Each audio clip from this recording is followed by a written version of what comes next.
¿Alguna vez has sentido que todo lo que construiste con amor, esfuerzo y paciencia fue arrebatado en un solo segundo por la persona en quien más confiabas? No se trata solo de perder una casa o un matrimonio. Se trata de perder la fe en aquello que creíste inquebrantable. Y cuando eso ocurre, uno tiene dos opciones: romperse o resistir en silencio hasta que llegue el momento de actuar. Esta es una de esas historias de venganza que no gritan, no golpean, no se manchan de rencor, pero sí enseñan.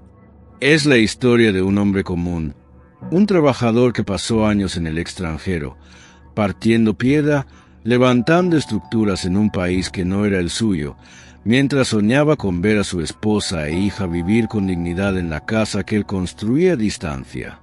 Hasta que un día, una llamada lo despertó brutalmente. Ya vendí la casa, me voy con otro. Lo nuestro terminó. Pero lo que ella no sabía era que él también sabía construir en silencio, no solo casas, sino planes. Y que el amor ciego se puede convertir en estrategia lúcida cuando la traición es demasiado evidente. Y aquí comienza todo. Nos conocimos una tarde de marzo, durante una feria comunal en mi pueblo en Veracruz. Ella estaba vendiendo pasteles junto a su hermana y yo acababa de llegar del trabajo, aún con las botas llenas de polvo. Tenía una risa contagiosa y una mirada que mezclaba ternura y carácter. Se llamaba Mariana. No tenía mucho, como yo, pero hablaba con ese tipo de seguridad que te hace imaginar un futuro en común, aunque aún no tengas ni un terreno donde construirlo.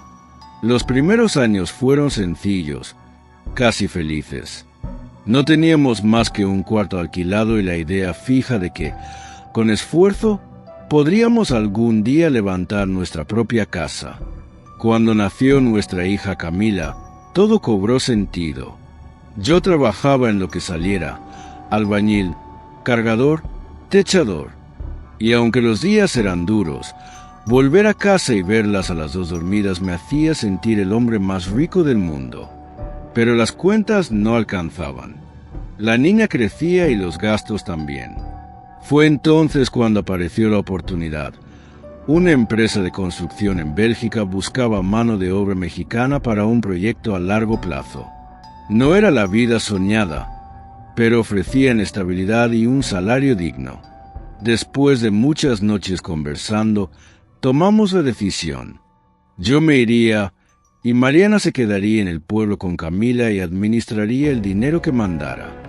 Le dejé todo: mis ingresos, mis planes, mi confianza. Durante los primeros meses me enviaba fotos de la casa en construcción. Un terreno que compramos entre los dos, con una vista preciosa a la barranca. Cada bloque, cada ventana, cada baldosa representaba un día de trabajo mío a 9,000 kilómetros de distancia. Yo vivía en un cuarto compartido con 5 obreros, dormía con frío y trabajaba hasta 14 horas diarias. Pero cada vez que recibía una imagen de Camila jugando en el jardín a medio hacer, sentía que valía la pena. Mariana siempre me decía por teléfono: ya casi, amor, falta poco. Esta casa será nuestro refugio cuando regreses. Yo le creí con todo el corazón. Nunca imaginé que esa misma casa, la que yo levanté desde lejos, se convertiría en el escenario de la traición más fría que viviría en mi vida. Todo empezó con pequeños silencios. Mariana solía escribirme cada noche antes de dormir, contándome lo que había hecho en el día, mandándome fotos de Camila, preguntándome si ya había cenado. Pero poco a poco, los mensajes se fueron acortando. Primero pasaron de párrafos largos a simples respuestas: todo bien, aquí como siempre. Luego, a veces tardaba un día entero en contestar. Cuando yo preguntaba si pasaba algo, ella decía que solo estaba ocupada, que tenía muchas cosas con la casa y la niña. Yo no quería pensar mal. Al fin y al cabo, la distancia desgasta. Pero entonces empecé a notar detalles que no encajaban. Una vez me mandó una foto de la cocina terminada, y detrás se veía una televisión nueva de más de 50 pulgadas. Yo jamás había autorizado esa compra. En otra ocasión, me pidió dinero extra para terminar los acabados del baño. Pero días después vi una historia en redes sociales donde salía en un restaurante elegante con un hombre que no conocía, brindando con vino caro. Me repetía a mí mismo que no podía desconfiar, que quizás era un amigo, que quizás salía a distraerse. No podía convertir mi sacrificio en celos. Pero los rumores empezaron a llegar. Un primo mío que vivía en el mismo pueblo me escribió un día: «Oye, ¿quién es ese tal Marcos que anda todo el día en tu casa? Lo he visto salir del portón varias veces, incluso quedarse por las noches». Sentí como se me apretaba el estómago, pero aún así lo negué. Cuando la confronté, Mariana se rió. Me dijo que era un albañil de confianza, que la ayudaba con los últimos retoques. Me pidió que no fuera paranoico, que confiara en ella. Y yo lo hice, porque después de tantos años juntos, después de todo lo que estábamos construyendo, no podía permitirme pensar que me estaban engañando. Y mientras tanto, seguía trabajando bajo la lluvia, el frío, con los brazos adoloridos y la espalda rota, cargando bloques y mezclando cemento. Porque para mí, esa casa no era solo ladrillo y pintura. Era mi promesa cumplida, mi legado para Camila. Lo que no sabía era que mientras yo levantaba muros allá, alguien más los derribaba aquí. Era un sábado por la mañana. En Bélgica ya había comenzado el otoño y el viento cortaba como cuchillo sobre la obra. Yo estaba arriba de un andamio, colocando paneles en una fachada, cuando sentí el zumbido del celular en el bolsillo. Al mirar la pantalla, vi su nombre, Mariana. Sonreí instintivamente, pensando que tal vez me llamaba para contarme algo bueno de Camila o para mostrarme cómo había quedado la fachada de la casa. Pero cuando respondí, su tono me congeló por dentro. No quiero darte más vueltas. Solo quiero que lo escuches de mi boca. Vendí la casa. Me voy con Marcos. Lo nuestro terminó. Quedé mudo. Sentía como si alguien me hubiese dado un martillazo en el pecho. No supe qué decir. El sonido del viento se mezclaba con los golpes de la construcción, con su voz que sonaba lejana, pero decidida. Él está aquí, no como tú, no por videollamadas ni promesas. Está conmigo, me acompaña, me cuida. Lo hablé con Camila. Ella lo entiende. No quiero discutir. Ya firmen los papeles. La casa ya no es tuya. No reaccioné, no grité, no insulté. Solo bajé lentamente del andamio mientras ella hablaba. Recuerdo mirar mis manos, cubiertas de cemento seco, y sentir una mezcla de rabia y vacío. Me apoyé contra la pared del contenedor donde guardábamos las herramientas. Pensaba en cada madrugada que había trabajado, en cada envío de dinero, en cada sueño que habíamos compartido. Todo desaparecido con una sola llamada. Te deseo lo mejor, de verdad, pero ya no te amo. No quiero esta vida, dijo antes de colgar. Me quedé ahí, con el teléfono aún en la mano, mirando a la nada. Nadie en la obra entendía lo que me pasaba, pero dentro de mí algo se había roto. No solo por la traición, sino por la frialdad. Por la forma en que redujo 15 años juntos a una simple llamada de voz. Pero no lloré, ni un solo lágrima, porque justo en ese instante, mientras el resto del mundo seguía girando, entendí algo que cambiaría el rumbo de todo. Ella pensaba que yo era solo un obrero más, que me había ido solo a trabajar con las manos. Pero se olvidó de una cosa: yo también sabía construir con la cabeza. Esa misma noche, mientras la mayoría de mis compañeros salían a beber para olvidar la semana, yo me encerré en mi cuarto alquilado. Cerré la cortina, Apagué la luz y abrí la carpeta negra que guardaba al fondo de mi maleta. No era una carpeta cualquiera. Era la que contenía todos los documentos legales relacionados con la casa que estaba construyendo en México. Facturas, planos, permisos de construcción, copias de transferencias bancarias y, lo más importante, un contrato firmado por Mariana hacía 11 meses. Lo recordé con claridad. Antes de irme por segunda vez a Europa, un amigo de la infancia, que hoy es abogado civil en Veracruz, me dijo algo que en su momento me pareció exagerado. Pon la casa en una figura legal que te proteja. No se trata de desconfiar, sino de prevenir. Aquí la gente cambia. Al principio me resistí. No quería pensar mal de mi propia esposa, pero algo en mi interior, una especie de intuición silenciosa, me convenció. Así que lo hice. Creé un fideicomiso familiar con protección patrimonial.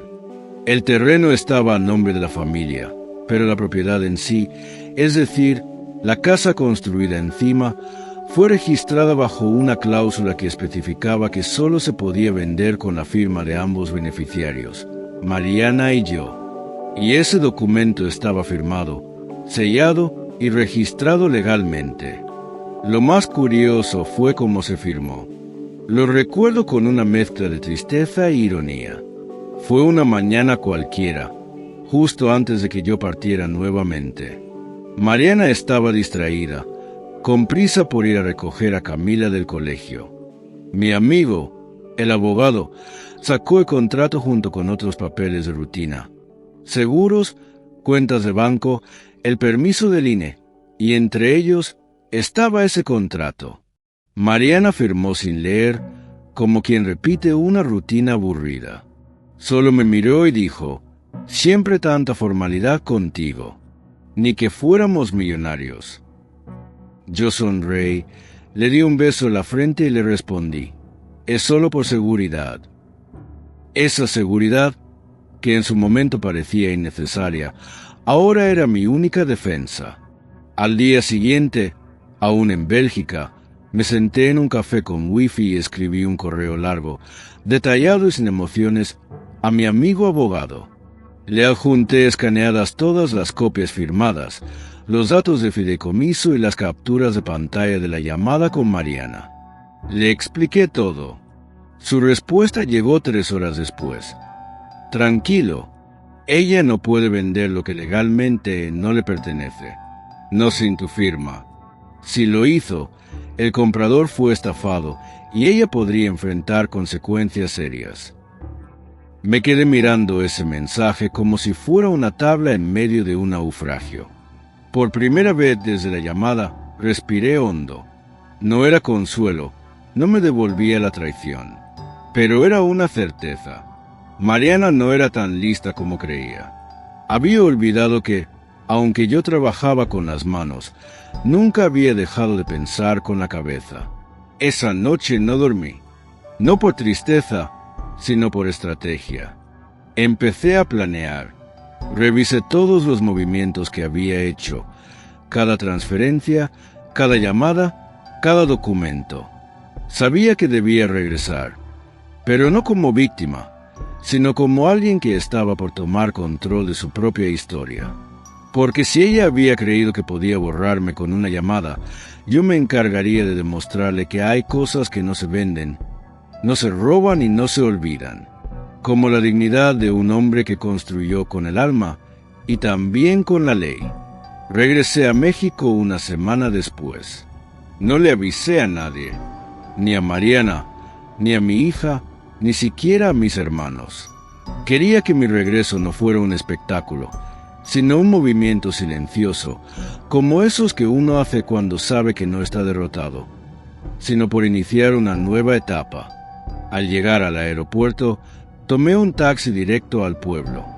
El conductor, sin saberlo, me habló de temas triviales: el calor, la política, el tráfico. Yo solo miraba por la ventana. Cada árbol, cada calle, cada pared me devolvía una vida que había quedado en pausa por años. Cuando entramos al barrio, sentí un nudo en la garganta. La casa, mi casa, estaba ahí. Se veía terminada, incluso pintada con un color nuevo. Pero lo que me golpeó en el pecho fue el letrero colgado en la reja. Se vende. Trato directo. Urgente. Como si fuera una mercancía. Como si todos esos años de sudor y sacrificio pudieran reducirse a una simple transacción. Bajé del taxi con una mochila al hombro y el alma revuelta. Toqué la puerta. Nadie respondió, pero la reja estaba abierta. Entré. La casa olía a pintura fresca y muebles nuevos, pero no olía a hogar. Escuché voces al fondo. Caminé por el pasillo y la vi. Mariana, de espaldas, hablando con alguien por teléfono. Y allí, sentada en el sofá como si nada, estaba Marcos. Ese era el hombre por el cual mi esposa había decidido cambiar 15 años de vida. Marcos me miró primero. Se levantó con nerviosismo. ¿Tú eres?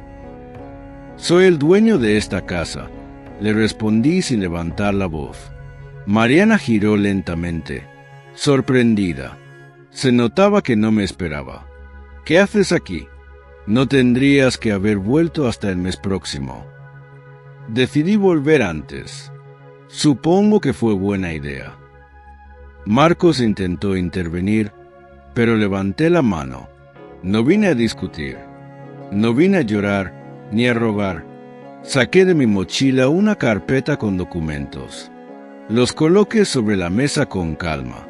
Esto es un aviso legal. La propiedad está protegida por un fideicomiso familiar. Tú firmaste esos papeles hace un año, Mariana. Así que esta venta no puede llevarse a cabo. Ni hoy, ni nunca. Y cualquier intento de hacerlo se considera fraude. Mariana palideció. Marcos no entendía nada. ¿De qué habla? Le preguntó a ella. «Es imposible». Él me dijo que, murmuró Mariana mientras revisaba los papeles como si fueran una trampa. No es imposible. Es legal. Y ya está en manos de mi abogado. A partir de ahora, toda transferencia está bloqueada. Y tú, Marcos, lo miré con firmeza, puedes salir por donde entraste. Aquí no hay trato. Marcos recogió su mochila sin decir palabra. Mariana intentó cambiar de tono. ¿Podemos resolverlo de otra manera? ¿Por Camila? No tengo nada que resolver. Esta casa no está en venta. Yo vuelvo a vivir aquí el lunes. Tú decides si te quedas o te vas. Pero no hay más engaños. Se acabó y me fui.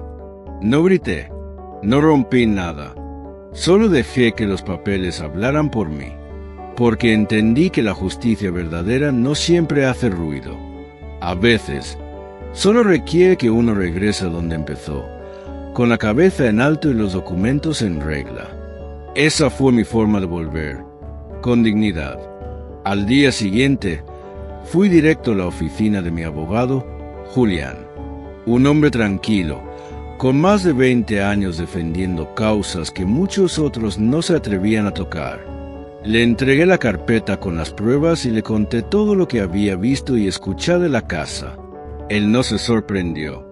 Solo tomó notas y me dijo, ahora nos toca a nosotros mover las piezas. Esto va más allá de una traición matrimonial. Y tenía razón. En los días siguientes, Julián inició una revisión profunda.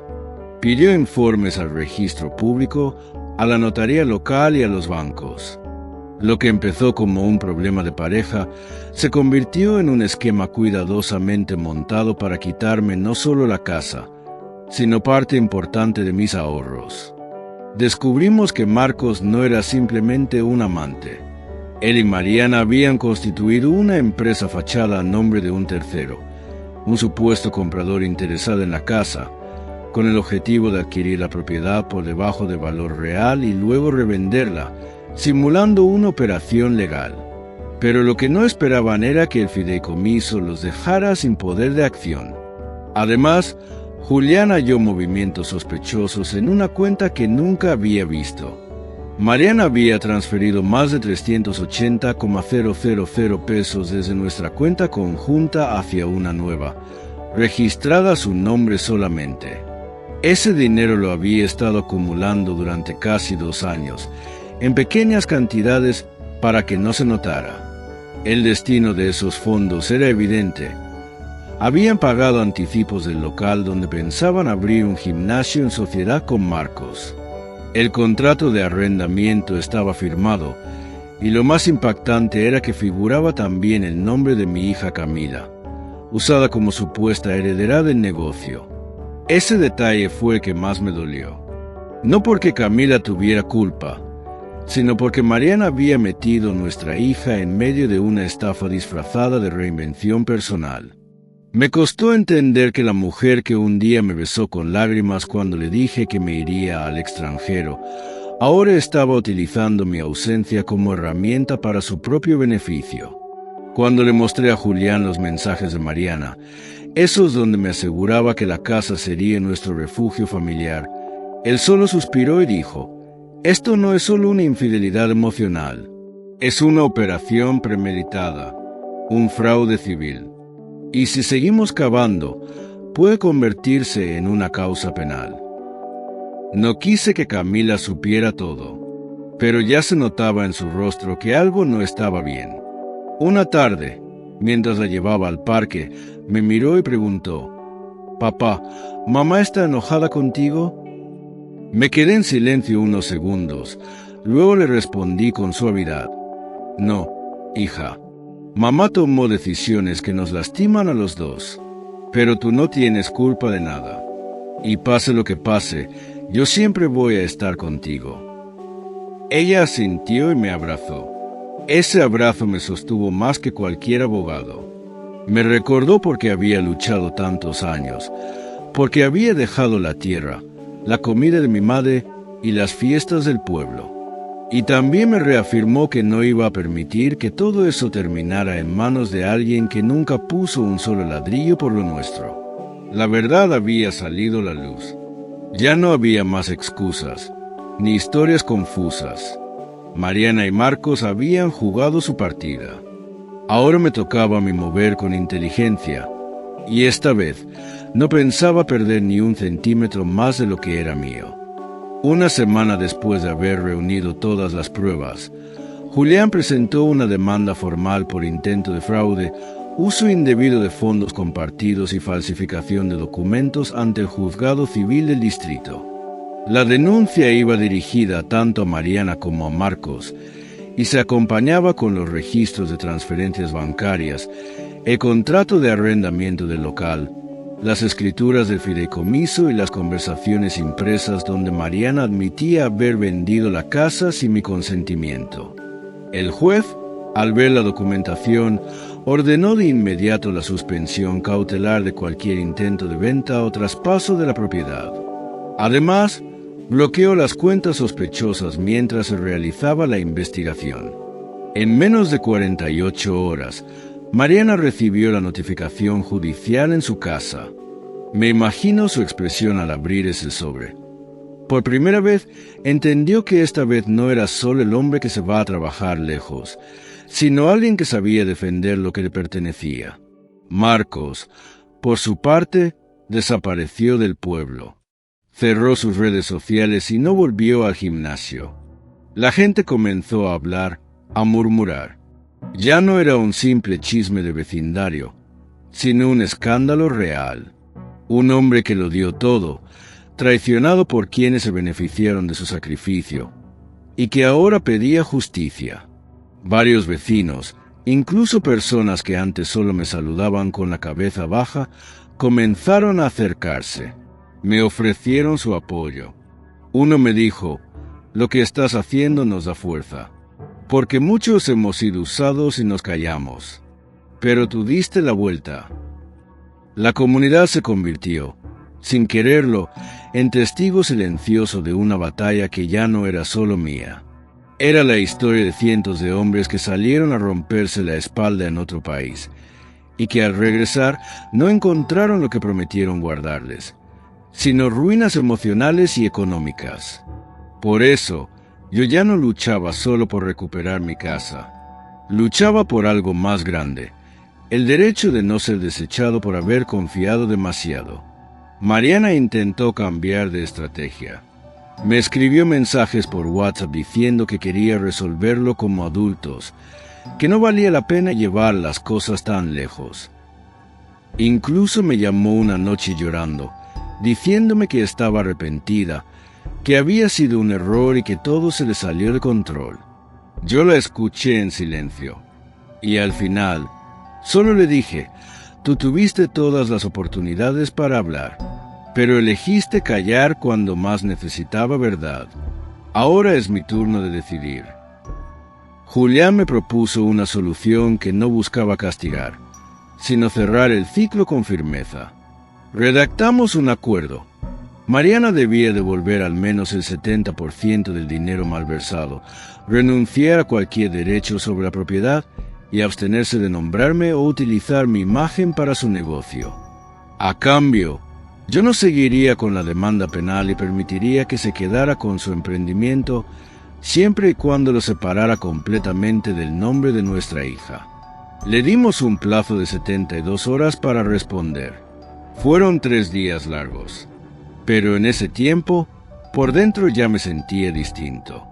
No era el mismo hombre callado de antes. Había recuperado algo que nadie podía arrebatarme, el control sobre mi historia. Y entendí que a veces no se trata de gritar ni golpear. La justicia más poderosa es la que llega en silencio, con papeles firmados y una verdad irrefutable. Ese fue mi contraataque. Sin escándalo, sin violencia, pero con dignidad. Porque uno puede perder una casa, pero no su nombre.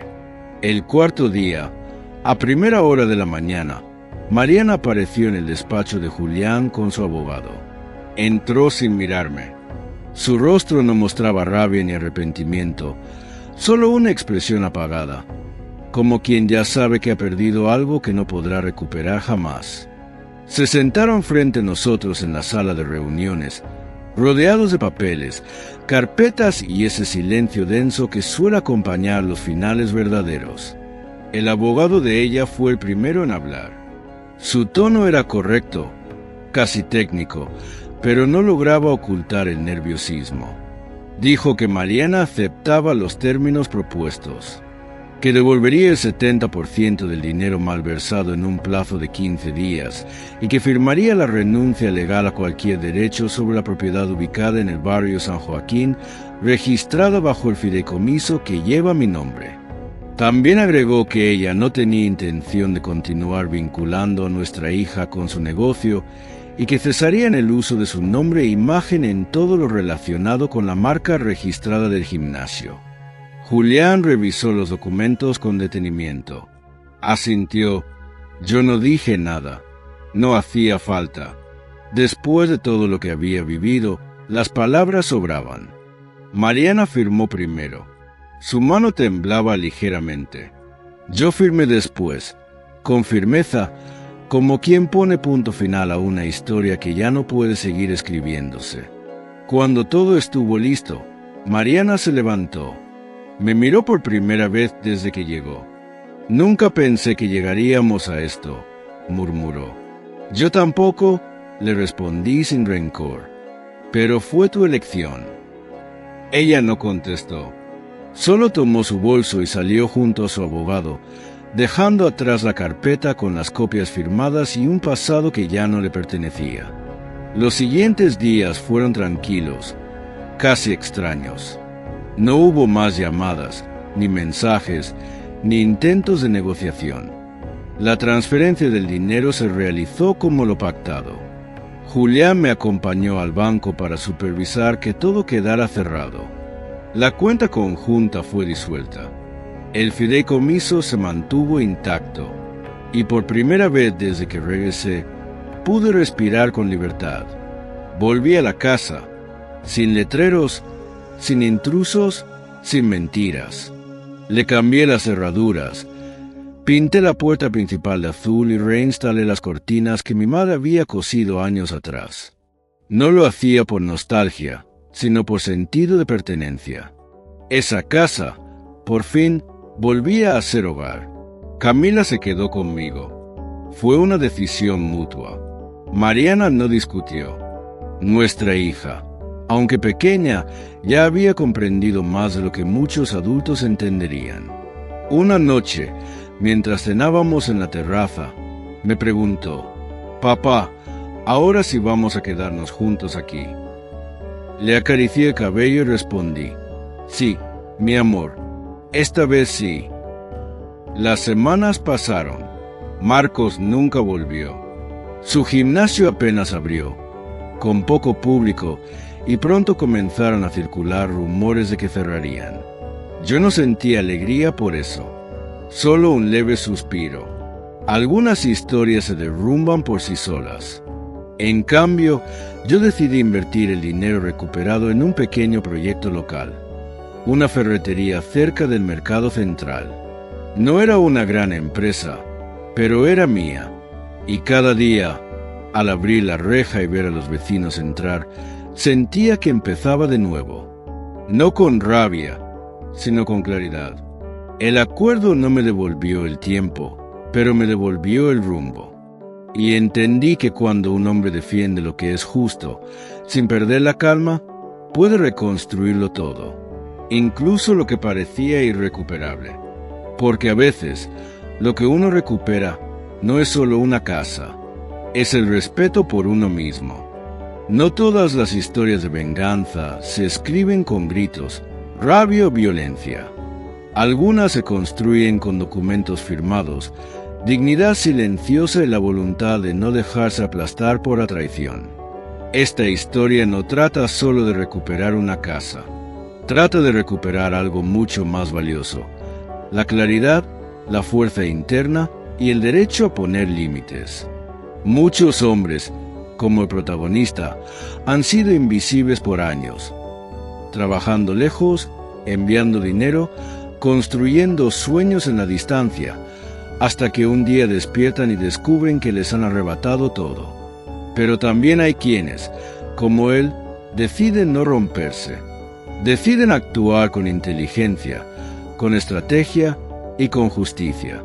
Si esta historia te hizo pensar, si te tocó una herida que llevas dentro, déjalo en los comentarios. Comparte lo que harías tú en su lugar o simplemente escribe: «Yo también pasé eso». Tu experiencia puede inspirar a otro hombre que hoy se siente solo. Y si te gustan este tipo de historias reales, con giros inesperados y justicia emocional, suscríbete al canal y activa la campana. Aquí no solo contamos lo que pasó, contamos lo que merece ser contado.